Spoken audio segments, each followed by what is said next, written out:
So thank you. हमने ये session जो है पिछले हफ्ते कंडक्ट किया था, बट हमें ये पता चला कि कुछ कुछ लोग जो है गूगल मीट सेशन पे ज्वाइन कर गूगल मीट सेशन पे चले गए थे, बिकॉज ऑफ विच वो इस पे आ नहीं पाए। तो इसीलिए हमने सोचा कि एक और सेशन कंडक्ट एंड हमने एक एंड इंट्रोड्यूस किया गूगल शीट्स को कि कोलैबोरेशन कैसे करते हैं। और आज का जो सेशन है वो फोकस्ड रहेगा कि आपके डे टू डे एक्टिविटीज में गूगल शीट्स प्रेजेंटेशंस करते हो या आपको कोई एमआईएस देना पड़ता है, तो वो कौन कौन से सेट ऑफ फंक्शंस कवर करेंगे। तो अभी तक हमने क्या किया है, अभी तक हमने अपने पिछले सेशन में गूगल शीट्स का एक इंट्रोडक्शन दिया है आपको। उसके बाद आपको सिखाया गया है कि डेटा कैसे पब्लिकली शेयर कर सकते हैं। पब्लिकली शेयर मतलब ये काफी इंटरेस्टिंग फीचर है, क्योंकि हम गूगल शीट्स पे एमआईएसिंग करते हैं और हम चाहते हैं कि हम जो एनालिसिस हो वो हमारे डोनर्स के पास जाए या हमारे स्टेक होल्डर्स के पास जाए, पर उनको डेटा चेंज करने का एक्सेस नहीं होना चाहिए। सो वो कैसे होता है, कैसे टीम मेंबर्स के साथ सेशन का लिंक है। Anju, can you just share that with the team, this particular link in the chat box. So वो जो लिंक है मैं भी शेयर कर दूंगा एक बार इसमें, दिस 1 सेकेंड।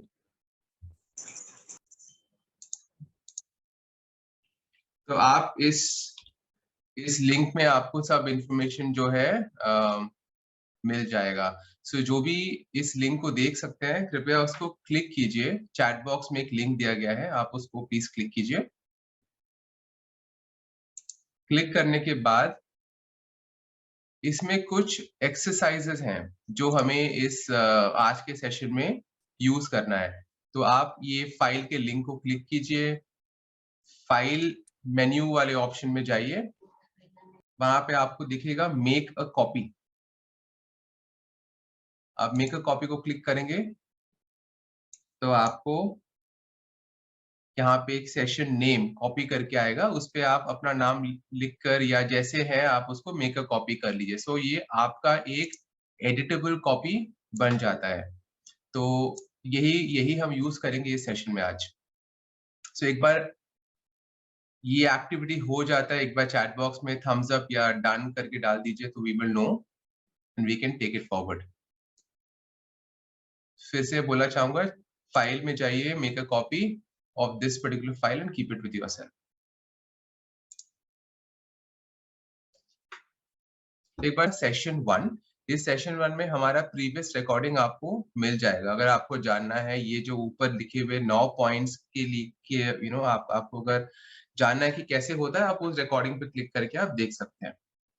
अभी हम फोकस करेंगे जो हम इस सेशन में कवर करने वाले हैं वो टॉपिक्स पे हम अभी फोकस। तो मोस्ट इम्पॉर्टेंट चीज कुछ चीज हम सिखा के सीखते हैं, तो हम कुछ चीज हम अज्यूम करते हैं कि आपको पता है, पर वो अजम्पशन करना गलत होगा। तो मैं fundamentally first name, middle name, last name, कौन से वार्ड से हैं, कौन से कैटेगरी से हैं, उनका फैमिली में कितने जन है, किट का साइज क्या है, एक किट, और किट के अंदर क्या है, कितना कितना किलो दाल और कितना किलो राइस, ये जो डेटा पॉइंट है ये हम यहाँ पे कैप्चर कर रहे हैं। अभी इसमें हमने 20 डेटा पॉइंट कैप्चर यहाँ पे एक डेमो के लिए दिया है, right, 20। So first and foremost, ये आपको पता होगा, बड़ा मैं फिर भी आपको बता रहा हूँ कुछ लोगों को जिनको ये हेल्प चाहिए। अगर मुझे टोटल करना है कितना दाल है, तो दाल जो है वो रेंज कहाँ से है, वो कॉलम आई में है। अगर आप दिख रहे हैं दाल कॉलम आई में है, उसका डेटा शुरू होता है नंबर 2 से, रो नंबर 2 से लेके रो नंबर 21 तक उसका डेटा आपको दिखेगा। इसका मतलब आई कॉलम I2 से लेके I22। तो हम जब भी एक सेल का रेफरेंस करते हैं तो हम उसको ऐसे लिखते हैं I2 कोलन I21, राइट। आई कैपिटल कर दे रहा हूं मैं, I21। तो इसमें इसका मतलब ये है कि इस I2 से लेके I21 सब कवर होगा। ये मैं आपको इसलिए बता रहा हूँ क्योंकि हम ऐसा यूज करने वाले हैं थ्रू आउट द सेशन। कुछ भी अगर डाउट हो आप प्लीज अनम्यूट करके पूछ सकते हैं हमें, बिकॉज ये सेशन जितना इंटरेक्टिव आप कराएंगे तो किसी और को फायदा होगा ही जरूर। ठीक है, तो ये एक है। अगर इसी चीज को मुझे जानना है कि राइस का डेटा अगर मुझे जानना है तो मैं इसमें लिखूंगा J2 से लेके J21। ओके, अभी ये अगर क्लियर हो गया तो हम शुरू करते हैं। तो फर्स्ट क्वेश्चन ये आपके शीट में भी है, आपने जो अभी इस शीट का कॉपी बनाया है, अगर आप उस शीट के काउंट वाले सेक्शन में जाते हैं तो आप इसमें देख सकते हैं कि how many families were covered, कितने फैमिलीज को आपने राशन किट दिया है। ठीक है, तो इंट्यूटिवली इसका मतलब है काउंट, हमको काउंट करना है। बट काउंट के भी दो तरीके हैं। ठीक है, अगर मैं इसको यहाँ पे लिखता हूँ count, open the bracket and I say कि how many families are covered. Okay, so अगर how many families are covered means मुझे ये जानना है कि ये D से family में किसी I can do a count of G, I can do a count of H, I can do a count of B. Correct, B में सबके फर्स्ट नेम है, तो मैं यहाँ पे अगर लिखता हूँ काउंट B, और जैसे मैंने आपको बताया मेरा डेटा है B2 से लेके B21, तो लेट अस सी क्या आता है। अगर आप देखो यहाँ पे आंसर 0 है। क्यों है 0? बिकॉज अगर कभी भी आप काउंट फंक्शन यूज करोगे, काउंट फंक्शन आप सिर्फ न्यूमेरिक डेटा पर ही यूज कर सकते हो। आप अगर यही फंक्शन फैमिली साइज पे यूज करते, counting based on family size, answer ठीक आता। फॉर एग्जाम्पल अगर आप इसको यूज करते हैं G, so if you put it in G2 to G21 to G2, that is a numeric value, तो आपको दिखेगा यहाँ पे आंसर आपको 20 दिख रहा है। ओके, बट फिर आपको ये क्वेश्चन होगा कि तो फिर मैं अगर ये टेक्स्ट वैल्यू है तो मैं इसका काउंट कैसे करूं? आंसर क्वाइट सिंपल है। आप यहाँ पे फंक्शन यूज करेंगे काउंट ए, ओपन ब्रैकेट, जो भी टेक्स्ट का है, अगर आपका टेक्स्ट यहाँ पे डी वैल्यू को काउंट कर रहे हैं तो आप D2 से लेके D21 को अगर आप सम ये करोगे तो आपको काउंट मिल जाएगा। तो यहाँ पे नीचे मैंने आपको कुछ रेफरेंस मटेरियल भी दिया हुआ है। इसमें अगर देखो तो काउंट का जो रेफरेंस अगेंस्ट है returns number of numeric value as a data set. Count A returns a number of values in a data set. It doesn't have to be numeric. तो ये दो चीज आपको ध्यान में रखना है, कब काउंट यूज करना है, कब काउंट A यूज करना है। अभी नेक्स्ट पॉइंट जो है वो है कंडीशनल काउंटिंग। अगर मुझे ये जानना है कि मैंने कितने फैमिलीज कवर किए जिसके 3 से ऊपर मेंबर है, इसका मतलब ये कंडीशनल काउंटिंग हो गई, इसमें सीधा काउंटिंग नहीं यूज कर सकते। That comes under something called count if. Count if मतलब अगर ये हुआ तो ही इसको काउंट कीजिए। That is the meaning of count if, right? So count if का जो फॉर्मूला है वो फॉर्मूला है काउंट, जो रेंज को आपको काउंट करना है और जो क्राइटेरिया है आपको वो काउंट करना है। ठीक है, सो अगर आप इसको हम फॉर्मूला में इसमें यहाँ पे लिखें, इसको यहाँ पे ऐसे लिखेंगे काउंट इफ ओपन ब्रैकेट, मुझे family members, can somebody tell me in the chat box, family member को अगर मुझे काउंट करना है तो कौन सा कॉलम मुझे यूज करना पड़े, कौन सा कॉलम मुझे रेफरेंस करना है? Can somebody say that in the chat box please? Late me see if you on the same page. Family का डेटा यहाँ पे कहीं पे है, परफेक्ट, थैंक्स भरत। सो आपको G वाला जो कॉलम है आपको G रेफर करना है। सो अगर काउंट इफ मैं यहाँ पे करता हूँ, so it is count if open is equal to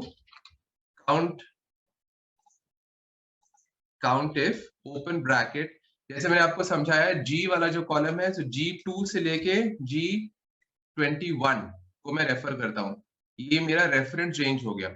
अभी मैं यहाँ पे कॉमा से सेपरेट कर दूंगा। सेपरेट करने के बाद मुझे ये जानना है कि 3 से ऊपर क्या है। So I will open quotes here, after opening quotes I will say greater than sign and 3, closing the quotes I will get the answer. तो 13 जो है फैमिली मेंबर्स ऐसे थे जिनके फैमिली में 3 से ऊपर मेंबर्स हैं। अभी ये जो हम कर रहे हैं ये कब काम में आता है? ये आपको काम में आता है जब भी आप कोई MIS या एनालिसिस देते हो। अगर आपका जो जो ये जो डेटा सेट है ये बहुत लंबा या काफी बड़ा भी होता है, और अगर आपको किसी को एक डायनेमिक रिपोर्टिंग करना है तो ये काफी काम में आता है। दिखने में भी आप इसको काफी अच्छे से प्रेजेंट भी कर सकते हो, so that it is useful to people. अभी नेक्स्ट एक फीचर है नॉट। नॉट के लिए ये आपको ये टिप है कि whenever you have a situation like a not, is equal to का ऑपरेटर क्या है? इज इक्वल टू का ऑपरेटर ये है ना, इज इक्वल टू है, is equal to is the operator. But if you have not का है less than and greater than. Whenever you want to show not, it is less than and greater than. अभी हमको ये जानना है कि L word में कितने फैमिली ऐसे हैं जो L word के नहीं हैं, who are not of L word, because here I have lot of other words. तो मुझे ये जानना है कि L word में कौन नहीं है, तो here I will put count if open bracket, again families is in G, so G2 से लेके G21, comma, open quotes, less than equal to, and I will say L and quote and close it. So the answer is there are 20 one second. Okay, I am referring to the wrong thing. So I am referring to G2, right? G2 is basically the number. But अगर यहाँ पे मुझे जानना है L, so इसका मतलब मुझे refer करना है E, इसीलिए ये वैल्यू गलत आ रहा है।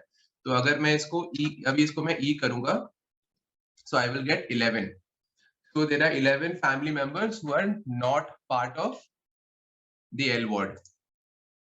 तो आपको अभी तक सिखाया गया है what is equal to, not equal to, ये दोनों आपको पता चल गया है। अभी हम आपको सिखाएंगे काउंट इफ। अगर पता है काउंट, अगर मैं आपको मल्टीपल पैरामीटर्स देता हूं तो वो आप कैसे हैंडल करोगे, इसका मतलब ये है काउंट इफ्स।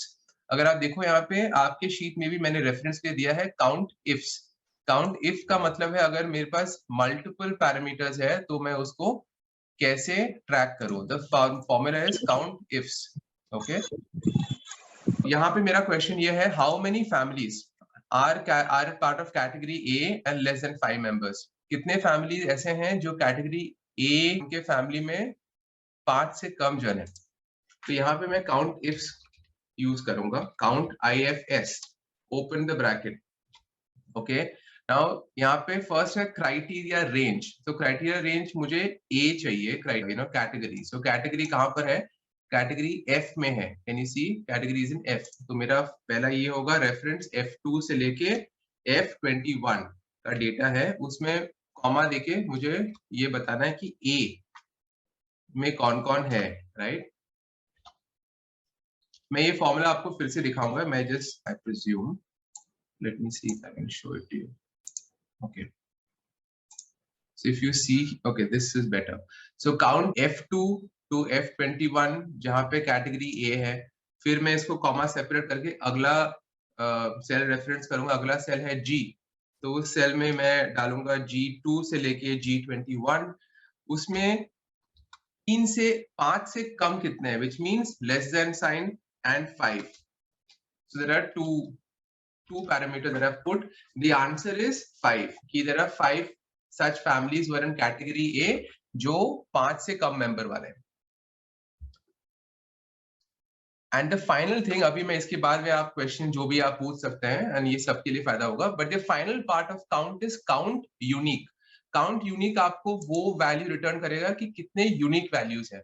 फॉर एग्जाम्पल, अगर मुझे ये जानना है कि कितने वार्ड्स को हमने विजिट किया, तो मुझे यहाँ पे तो काफी इंफॉर्मेशन है कि इतने D में इतने हैं, L में इतने हैं, M में इतने हैं, पर कितने यूनिक वर्ड्स को हमने विजिट किया। यूनिक वर्ड्स का मतलब है L, M, D, करेक्ट। सो ये यूनिक वर्ड्स हो गए। तो मुझे ये जानना है कि कितने मेरे यूनिक वर्ड्स हैं।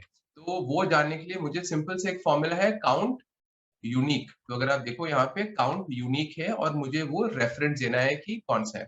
अभी वर्ड ई में है, अगर आप देखो कॉलम नंबर ई में वर्ड है, अगर मुझे चेक करना है तो मुझे कॉलम नंबर ई को रेफरेंस करना है। So is equal to count unique open bracket E2 से लेके E21, मुझे इसका यूनिक वैल्यू निकलना है। तो मुझे आंसर आ गया 3। 3 क्यों है? क्योंकि एल है, एम है और डी है, 3 वर्ड है। सो मुझे यूनिक वैल्यू आ गया। तो अभी इस सेशन में मैंने आपको कुछ चीज सिखाया जो है काउंट क्या होता है। Count is numeric value, value का काउंट मिलता है। आपको कभी भी काउंट टेक्स्ट पे यूज नहीं करना है। टेक्स्ट पे अगर आपका कोई भी वैल्यू है सो काउंट ए यूज कीजिए। कोई भी काउंट अगर आपको ये जानना है कि काउंट कोई कंडीशनल है तो काउंट इफ यूज कीजिए। मल्टीपल काउंट्स यूज करना है तो काउंट इफ कीजिए। और काउंट यूनिक आपको यूनिक वैल्यू बताता है।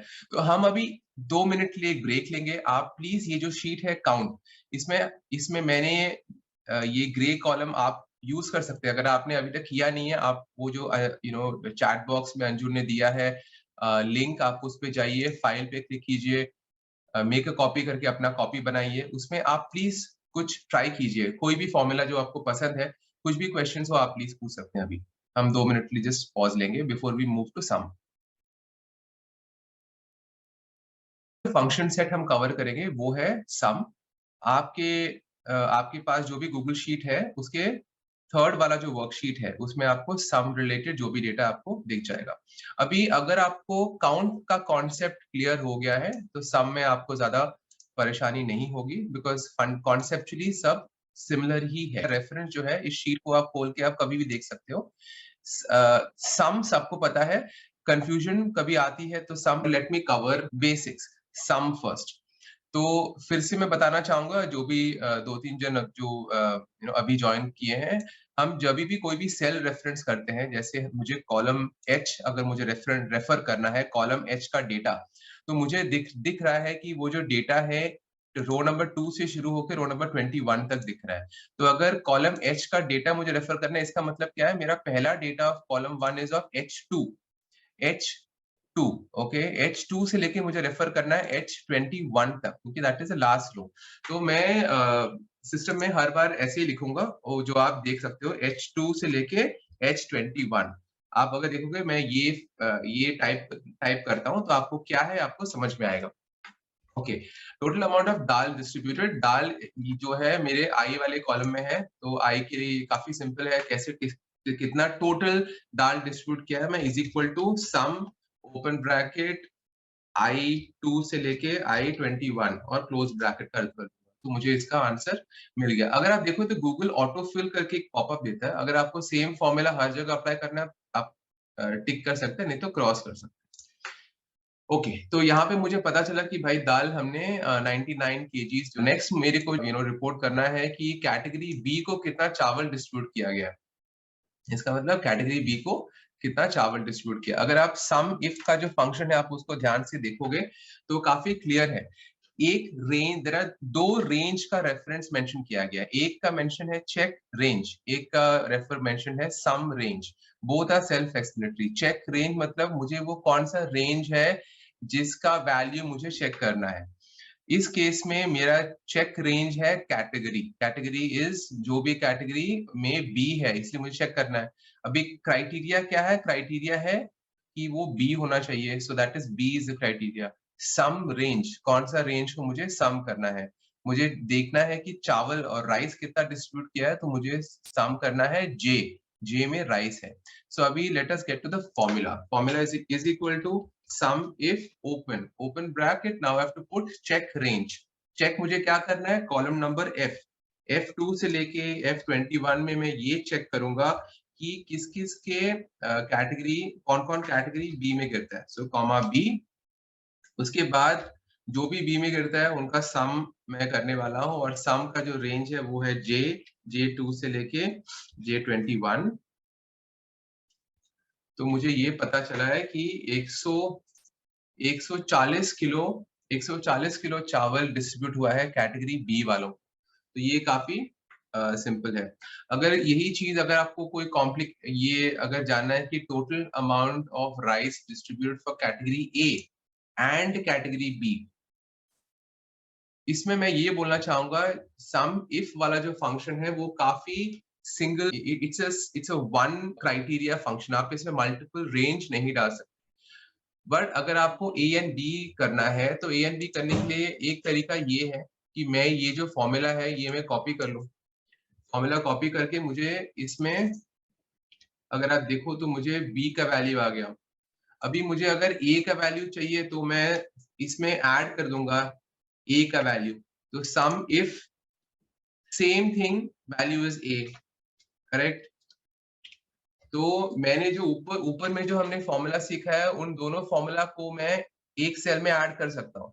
तो एक फॉर्मूला मैंने ये पता किया कि b बी वाले कौन कौन से हैं, और एक फॉर्मूला मैंने ये पता किया कि ए वाले कौन कौन से हैं। तो जो है वो ऐड होके 240 आ गया, ठीक है। उसके बाद total amount of dal distributed that is in category number B and more than 4। तो ये जो आता है ये सम इफ्स में इसका रेंज आता है। तो sum if is when you have multiple condition. मैंने आपको एग्जांपल के तौर पे ये लिखा है कि मुझे सम इफ जब हम करेंगे तो पहले हम ये करेंगे कि सम रेंज पहले आएगा। जो रेंज मुझे सम करना है वो मुझे पहले रेफरेंस करना है, उसके बाद आपको जो भी क्राइटेरिया मेंशन करना है आप आगे मेंशन कर सकते हैं। तो यहाँ पे अगर मैं इसी चीज को मैं सम इफ्स करूं, ओपन ब्रैकेट, मुझे दाल कितना डिस्ट्रीब्यूट है वो जानना है। Dal is in column number I, so I2 से लेके I21 is my some range. मुझे इसका सम चाहिए टोटल, है ना। सो that is the dal distribution range. और किसके लिए चाहिए, क्राइटेरिया क्या है, क्राइटेरिया है कि वो कैटेगरी बी के होने चाहिए और 4 से ज्यादा होने चाहिए। सो अगर ये क्राइटेरिया है तो मैं क्राइटेरिया बी के लिए मैं कौन से कॉलम में देखूंगा, बी मेरे कैटेगरी कॉलम में है, category column is under F.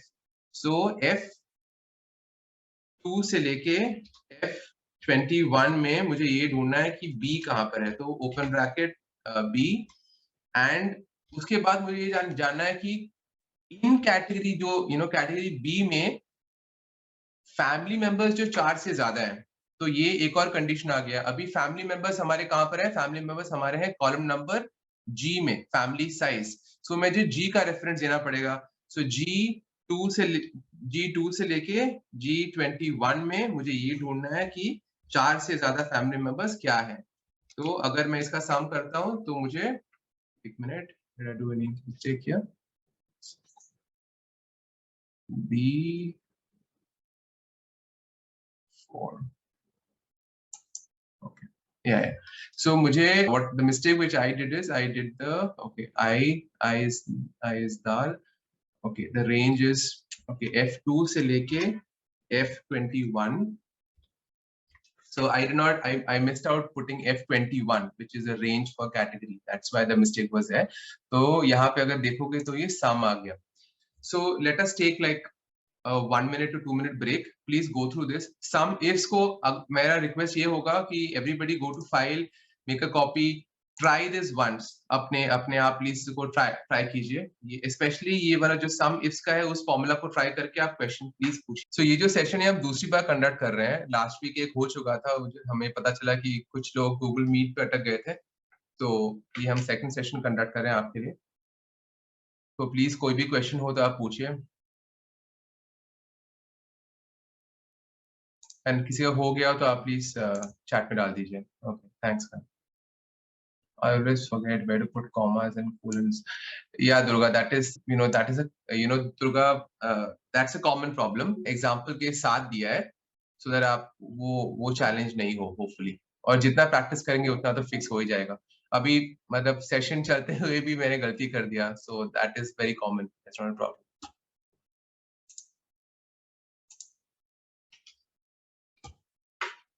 Okay, so अभी ये दो चीज done, right?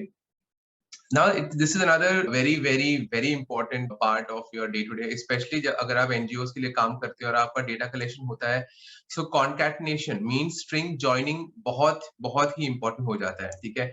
और काफी सिंपल फंक्शन है, concatenate करके एक फंक्शन है। आपको ये अगर आप ऐसे डालोगे is equal to concatenate आ जाएगा, ठीक है। आपको ये स्पेलिंग नाउ या Oshik, we will share the recording for sure. तो concatenate करता क्या है, concatenate ये करता है कि मुझे अभी जो नाम है, फर्स्ट नेम है, मिडिल नेम है, लास्ट नेम है। तो अगर मुझे इनका पूरा नाम एक साथ कहीं पे दिखाना है तो मैं क्या करूंगा, मुझे ये बी में फर्स्ट नेम है, सी में सबका मिडिल नेम है, डी में सबका लास्ट नेम है। तो मुझे बी, सी और डी को ज्वाइन करना है। तो मैं ज्वाइन कैसे करूं? ज्वाइन करने के लिए गूगल शीट्स ने आपको एक फॉर्मूला दे दिया है, कॉन्कैटिनेट। कॉन्कैटिनेट का मतलब है आप ज्वाइन कर रहे हो, right? It is concatenation, that is what it means.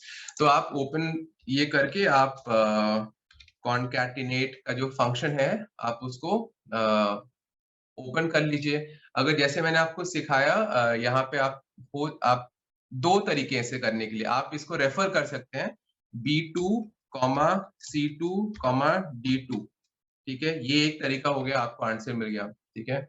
दूसरा तरीका है आप बता सकते हैं कि आप इसको यहाँ से यहाँ तक ड्रैग कर सकते हैं। अगर आप देखो तो ड्रैग करेंगे तो आपको फॉर्मूला में क्या दिखेगा, B2:D2, ये 2 तरीके हैं करने के लिए। तो मैं अभी इस सेशन के लिए मैं ये करूंगा B2, C2, D2, ठीक है? तो जब मैं ये कर रहा हूँ तो आंसर क्या आता है, अद्वैत के बोरा। बट अद्वैत के बोरा, क्या आप ऐसा चाहेंगे कि विदाउट कोई स्पेस हो? Answer to me would be no. तो स्पेस कैसे करते हैं? स्पेस करने के लिए भी काफी सिंपल है। यहाँ पे आपका जो फॉर्मूला है, यहाँ पे B2, C2 किया, इसका मतलब इन दोनों के बीच में हमने कोई स्पेस दिया ही नहीं है। स्पेस देने के लिए मुझे क्या करना है, स्पेस ऐड करना है। तो कॉमा के बाद मैंने एक कोट्स ओपन किया, एक स्पेस बटन प्रेस किया तो एक स्पेस आ गया। अभी ये जो है ये कैरेक्टर है और इसको मुझे क्लोज करना है, ठीक है? क्लोज करने के बाद मुझे एक कॉमा प्रेस करना है, क्योंकि मैंने एक रेफरेंस फील्ड किया, उसके बाद मैंने कैरेक्टर डाला। अभी मैं अगर एंटर करता हूं तो आप देखोगे अद्वैत के बाद एक स्पेस आ गया, पर के बाद स्पेस नहीं है। तो के बाद स्पेस करने के लिए मुझे क्या करना पड़ेगा, सी जो के है, जो के का वैल्यू मैं सी से ले रहा हूँ, उसके बाद मुझे एक स्पेस करना है, तो इज इक्वल टू स्पेस और फिर कॉमा। तो अगर आप देखोगे मुझे अद्वैत के बोरा यहाँ पे आ जाता है। अगर मैं इसको ड्रैग करता हूँ या डबल क्लिक करता हूँ तो ये ड्रैग हो जाता है। तो जो भी शीट से फ़ैमिलियर है, आपको पता है कि फ़ॉर्मूला आप जब ड्रैग करते हो तो ऑटोमैटिकली वो अगला सेल्स जो है रेफर कर लेता है। तो यहाँ पे जैसे हमने यहाँ पे B2 से लेके C2 किया, जब मैंने से उसको ड्रैग किया सो नीचे ऑटोमैटिकली वो 3 C3 आ गया, नीचे B4, so it is just adding up like that. Okay, अभी दूसरा ये है कि what is another simple way, something that I use, मैं कॉन्कैटनेट फीचर यूज नहीं करता, मैं यहाँ पे जो एंड साइन है आपके कीबोर्ड पे, तो मैं वो यूज करता हूँ। सो इज इक्वल टू, मुझे कौन कौन सी फील्ड चाहिए, B2 चाहिए, B2 and C2 and D2, ये तीनों के end same problem, right? There is no space. तो अद्वैत के बोरा के बीच में कोई स्पेस नहीं है, मुझे एक सेम टू सेम चीज करना है। मुझे यहाँ पे अद्वैत के बाद मुझे यहाँ पे एक स्पेस डाल देनी है, क्लोज इट। सी के बाद ही मुझे अगर स्पेस चाहिए तो मैं वहां पे कॉमा सॉरी एम्परसेंड डाल के space and, so this comma तो नहीं आएगा, एंड आएगा, sorry. So it is B2 and space and C2 and space and D2. So I will get my value of Advait ke Bora with this thing. This is another way of doing it. आप concatenate भी कर सकते हैं and भी कर सकते हैं। So everybody is familiar. So मैं ये दो इसके अगले वाला शीट भी कवर करने के बाद एक छोटा सा ब्रेक दूंगा for everybody to use it. ठीक है? तो अभी आप अगर देखोगे तो यहाँ पे मैंने जानबूझ के कुछ-कुछ जगह पे जो है स्पेस छोड़ दिया है। ठीक है? तो अगर मैं स्पेस मैंने छोड़ दिया है तो वो ऑब्वियसली यहाँ पर भी रिफ्लेक्ट करेगा कि स्पेस है। तो how do I deal with cases कि मैं एक इंटेलिजेंट फॉर्मूला करूं जहाँ पे ये स्पेस को रिकॉग्नाइज करके उसको इग्नोर कर ले, है ना? तो मुझे अनुपम अगर घोष है तो मुझे स्पेस नहीं चाहिए, आई जस्ट वांट अनुपम घोष। उसके लिए मुझे थोड़ा सा और इंटेलिजेंट फॉर्मूला चाहिए। तो what is intelligent formula? The intelligent formula is called text join. Text join में अगर आप जाओगे तो इसमें काफी इंटरेस्टिंग है। आप टेक्स्ट जॉइन का मैंने ये फंक्शन फॉर्मूला यहाँ पे दिया हुआ है। टेक्स्ट जॉइन यहाँ पे आप ऐसे कर सकते हो कि डीलिमिटर का मतलब है सेपरेटर, किससे आप सेपरेट करना चाहते हो? क्या आप कॉमा से सेपरेट करना चाहते हो, क्या आप स्पेस से सेपरेट करना चाहते हो? जो वो आपको यहाँ पे डिफाइन करना पड़ेगा। डीलिमिटर आपका क्या है? इस केस में हमारा डीलिमिटर है space, I am separating it with space. Second thing is it asks the question कि मैं क्या इग्नोर करूं? Should I ignore this the blanks, ignore empty? The answer is true, yes, please ignore the empty. ये मेरा second parameter में ये आएगा। उसके बाद कॉमा डाल के मेरे को मुझे ये डिफाइन करना है कि कौन कौन से रेंज के लिए मैं ये कर रहा हूँ।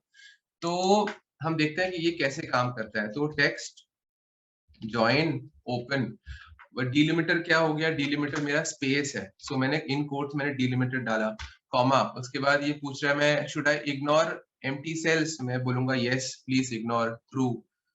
उसके बाद कौन कौन से सेल मुझे रेफर करना है? मुझे रेफर करना है B2, C2, D2, और late us see what happens. तो अगर आप देखोगे तो ऑटोमेटिकली यहाँ पे अद्वैत के बोरा आ गया। Now is it ignoring the space? Let us see. तो अगर मैं इसको ड्रैग करता हूँ नीचे, तो पहला अनुपम घोष, यस इग्नोर किया उसने, स्पेस लिया नहीं है, तो डायरेक्टली अनुपम के पास स्पेस लेके घोष डाल दिया है। ये जो मिडिल नेम का स्पेस था उसने कंसिडर नहीं किया। तो अगर मैं ड्रॉप करूं, दिस वर्क्स परफेक्टली। तो ये आप कुछ भी कर सकते हैं। फॉर एग्जाम्पल अगर मैं इसको डिलिमिटर को चेंज करके कॉमा कर दूं, ठीक है, तो आप देखोगे अद्वैत कॉमा के बोरा। तो the same thing I can drag and drop. So delimiter कुछ भी हो सकता है, वो डिफाइन आप। Your question can also be, is it only applicable to horizontal strings? क्या मैं ऐसे ऊपर से नीचे कर सकता हूँ? In case of text join, no, you can also do it. Like for example, जैसे आप लोगों ने मुझे पहली बार ये जो सेशन हम कर रहे हैं, ये उन्हीं के लिए कर रहे हैं जिन्होंने पहली बार रजिस्टर किया था। तो आपको जो है सबको एक कैलेंडर इनवाइट दिया होगा। तो कैलेंडर इनवाइट मैंने कैसे भेजा? बिकॉज अगर गूगल में मैं ऐसे ही कॉपी पेस्ट करूं, इसी वैल्यूज को कॉपी पेस्ट करूं, तो वो रिकॉग्नाइज नहीं करेगा कि अद्वैत कौन है, अपूर्वा कौन है, ऋचा कौन है। गूगल कभी रिकॉग्नाइज करेगा जब अद्वैत के बाद एक कॉमा होगा, अपूर्वा के बाद एक कॉमा होगा, ऋचा के बाद एक कॉमा होगा, right, in the calendar. So मैंने फिर वो कैसे किया? So I did, I use text join, I opened, मैंने Google recognizes comma as a separator, तो मैंने delimiter comma किया, और मुझे कौन से रेंज को ना कि ignore blanks, yes, ignore blanks, true, and then I am capturing K। तो K में मेरा सब ईमेल आईडी है, सो K2 से लेके K21। तो हम देख, सॉरी ये J आ गया, 1 सेकेंड, K2 से लेके K21। So let us see here, अगर आप देखो तो यहाँ पे सबका ईमेल आईडी यहाँ पे आ गया। इसको मैं पे स्पेशल करके अभी आपको दिखाने के लिए मैं नीचे लिख रहा हूँ। आप देखिए सबका ईमेल आईडी कॉमा सेपरेटेड के साथ आ गया। तो ये आप भी यूज कर सकते हो आपके डे टू डे ऑपरेशन में, ठीक है। अगर आपको फॉर एग्जांपल किसी को एक स्टैंडर्ड मैसेज भेजना है और आपको वो थोड़ा कस्टमाइज करना है, for example, right, so you can use concatenation, you can use text join. There is a lot of use for these features. Feel free to ask any question. I'll just pause for 2 minutes. Please get comfortable with these two functions. Very, very useful. कुछ questions है तो आप please पूछिएगा. I hope everything is okay so far. We're going at a decent pace. Next वाला जो है ये बहुत ही important चीज है. ये है VLOOKUP. VLOOKUP में अगर आप देखो तो आपने सुना होगा, अगर ऑफिस में काम करते हैं तो VLOOKUP फंक्शन काफी काम में आता है। VLOOKUP फंक्शन तब आता है जब आपको V का मतलब है वर्टिकल, हॉरिजॉन्टल होता है, वर्टिकल होता है। वर्टिकल जो है ये है वर्टिकल आपका लंबा, राइट, हॉरिजॉन्टल है ये, सो दिस इज हॉरिजॉन्टल। सो हम जो बेनिफिशियरीज हैं हमारे साथ कब जुड़े हैं, तो ये इंफॉर्मेशन मेरे पास इस डेटा पॉइंट में है ही नहीं। अगर मुझे यहाँ पे नहीं है तो मुझे कहीं और से इसको पिकअप करना है। तो डेट ऑफ रजिस्ट्रेशन मेरे पास कौन से डेटा पॉइंट में है, तो वो रजिस्ट्रेशन डेटा में है कि मेरे पास रजिस्ट्रेशन डेटा में कुछ कुछ जो भी बेनिफिशियरी के कोड है उनके साथ उनका रजिस्ट्रेशन डेट ऑफ ज्वाइनिंग या रजिस्ट्रेशन डेट उसमें है। इसका मतलब ये डेटा, इस डेटा को मुझे यहाँ पे पुल करना है। सो पुल मैं कैसे करूँ? वन वे इज कि मैं देखूं, अच्छा 1 है तो 1 कहाँ पर है, क्लिक करूं रजिस्टर में, अच्छा 1 3 मार्च है, यहाँ पे आके मैं टाइप करूं 3 मार्च, फिर 2 क्या है उसका टाइप करूं। बट आपको भी पता है ये अगर 200-300 डेटा है तो ये टाइप करना बहुत मुश्किल हो जाता है। So what is the simplest way of doing it? Simplest way of doing it is to use something like a VLOOKUP. VLOOKUP मतलब है मैं ये जो बेनिफिशियरी कोड है इसको मैं ये वाला जो शीट है इसके साथ में वर्टिकली लुकअप करने वाला हूँ। ओके, नाउ ये फील्ड कैसे काम करता है? सिंपल है। VLOOKUP का फॉर्मूला मैंने यहाँ पे आपको रेफरेंस लिए दिया हुआ है। VLOOKUP करके आप ओपन करते हैं, आप बोलते हो सर्च की रेंज। सो कौन सा की मैं सर्च की इज द फर्स्ट पॉइंट। अगर आप देखो मैं हाईलाइट कर रहा हूँ सर्च की मीन्स मैं क्या सर्च करना चाहता हूँ। तो यहाँ पे मैं क्या सर्च करना चाहता हूँ, मैं चाहता हूँ कि बेनिफिशियरी कोड को मैं सर्च करूँ।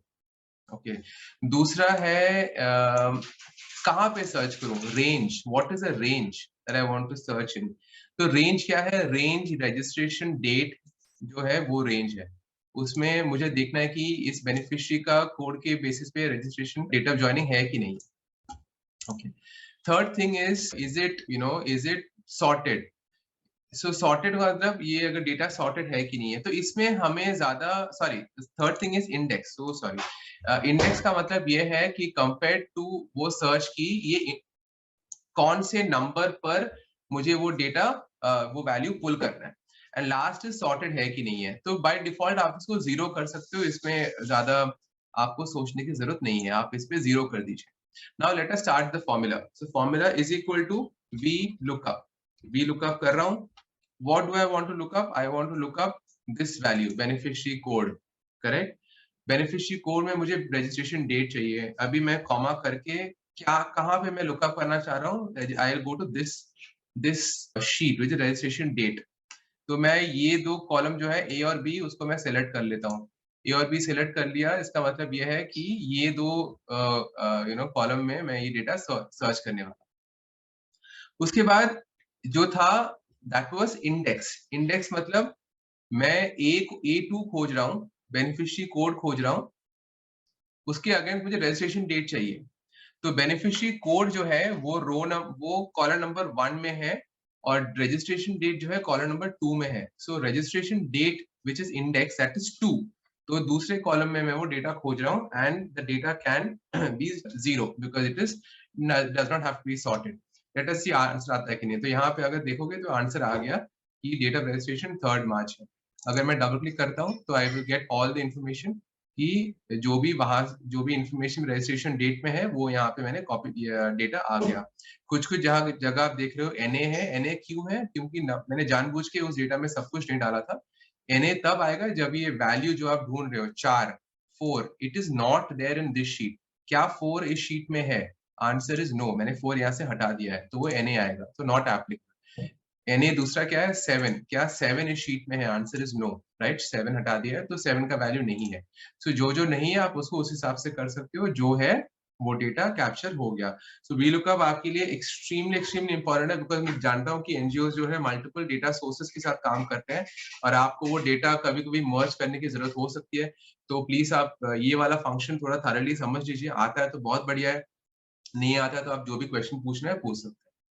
Take a 1 minute, 2 minute break to just practice this formula once. Anyway, I am available, on LinkedIn. कुछ अगर help चाहिए तो आप ping कर दीजिए मुझे। Anybody has any question with VLOOKUP? Then I can address that specifically. It can be of help. For example, अगर आपको ये जानना है कि second, अगर आपका ये question हो सकता है कि मुझे अगर यहाँ पे एक additional value है, ये मैं यहाँ पे new value डाल रहा हूँ, ठीक है, new value यहाँ पे डाल रहा हूँ A, B, C। मैं फिर से VLOOKUP कवर कर रहा हूँ like this. Okay, I am putting new value against the beneficiary code. कुछ भी हो सकता है ये let us say we can call it, let's say blood group.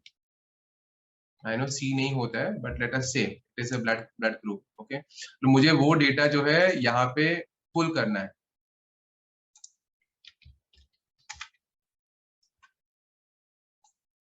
तो पुल करने के लिए is equal to VLOOKUP open. क्या लुकअप करना है मुझे बेनिफिशियरी कोड लुकअप करना है, कॉमा, कहाँ पे लुकअप करना है, रजिस्ट्रेशन डेट वैल्यू में लुकअप करना है। अभी तीन कॉलम आ गए मेरे, A, B और C। Now the next is index. Index का मतलब है कि मेरा बेनिफिशियरी कोड से मैं लुकअप कर रहा हूँ। सो ये हो जाता है 1, डेट ऑफ ज्वाइनिंग हो जाता है 2, ब्लड ग्रुप हो जाता है 3। So I just put comma 3 because मुझे थर्ड वैल्यू लेना है इंडेक्स का, and 0 because it is false. तो अगर इसी फॉर्मूला आप देखो यहाँ पे, let's make this caps, So VLOOKUP open bracket A2 में कौन सा वैल्यू है, कहाँ पे ढूंढ रहा हूँ, रजिस्ट्रेशन, इंडेक्स नंबर क्या है 3 और सॉर्टेड है कि नहीं, it is false. Let us see value क्या आता है, यहाँ पे A आ गया एंड हर जगह पे उनका ब्लड ग्रुप कैप्चर हो गया। I hope this is clear. Santosh, I have a question. Sure. Last one that you mentioned, right? This the towards the end when you're saying that is sorted. Can you give an example of when in cases it's true and both it's false? It so sorted का मतलब वही है कि sort जो आपका जो value है वो सॉर्टेड है कि नहीं है, ठीक है। But you can just go with 0, there is no need to complicate this. you 0 is a safe way you'll get the result at all points in time, right? Oishit, I hope that is clear. Yeah. I mean, let's So not go what is the use case of 1, like 0 and 1, right? 2 and false? That is only in case if you are so जहाँ पे आपका source data है, ये जो data है ये sorted है कि नहीं है वही पूछ रहा है, that is the only case. But even if you put it as 0, it will still return the value to you, whatever is the right value. The use case would be possibly when you are trying to look for a text string and you're looking for Santosh, okay, and there is a Santosh, is that value, because it will always pick up the first data, correct? If you're doing a text string VLOOKUP, then this will come extremely handy. Does it make sense? Got it. Okay. Yeah, makes sense. Thanks. Okay, cool. ठीक है जी, तो ये था one of the most important, okay, fantastic. Last एक और बहुत interesting feature है, अगर आपने किस-किसने चैट बॉक्स में डाल सकते हैं, किस-किसने ये ट्रांसलेट फीचर यूज किया है अभी तक, Google translate in Google sheet,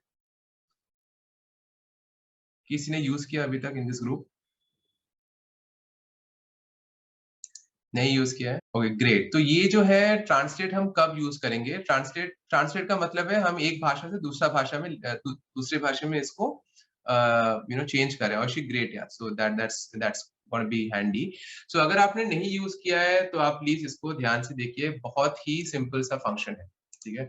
तो ये है, मुझे ये डेटा अगर मैं एक बार करके बताता हूँ पहले। ये गूगल ट्रांसलेट जो फीचर है ये फंक्शन ऑलरेडी बिल्ट इन है।